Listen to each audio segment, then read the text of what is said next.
The current upheaval in the Middle East over the controversial Innocence of Muslims video has drawn increased attention to America's pro-democracy stance in the Middle East and has opened up the Obama administration to some criticism for supporting the quote-unquote Arab Spring movements, most notably in Libya and Egypt, where four Americans were killed, including the U.S. ambassador and the American embassy was breached, respectively. On September 11, 2012, the 11th anniversary of the 9/11 attacks that cost thousands of casualties on American soil, the U.S. embassy was breached in Egypt, where protesters burned the American flag and raised up al-Qaeda flags, along with writing graffiti extolling Osama bin Laden. On the same day, in a much more grievous event, in the midst of a protest outside the U.S. consulate in Benghazi, Libya, the American compound was attacked and 4 embassy workers, including the U.S. ambassador to Libya, Chris Stevens, were killed.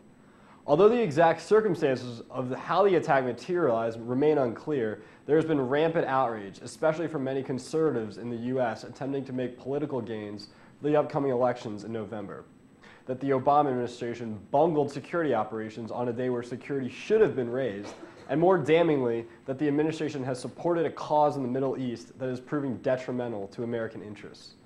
In regards to the first line of criticism, it is still too early to speculate whether or not there was any negligence by the U.S. government in securing assets abroad, much less negligence on the Obama administration specifically. That the Obama administration has compromised American interests by either overtly supporting revolutionary movements in the Middle East or not doing enough to maintain the status quo. The bottom line is that if Obama had chosen to support Hosni Mubarak against the seemingly inevitable tide of revolution, even if he was successful in doing so, it would have fueled anti-American sentiments in the Middle East and would have helped feed the jihadist narrative that Americans want to suppress the Middle Eastern people. In addition, providing support for Mubarak would have run contrary to the stance of the international community and would have likely damaged international relations only more greatly.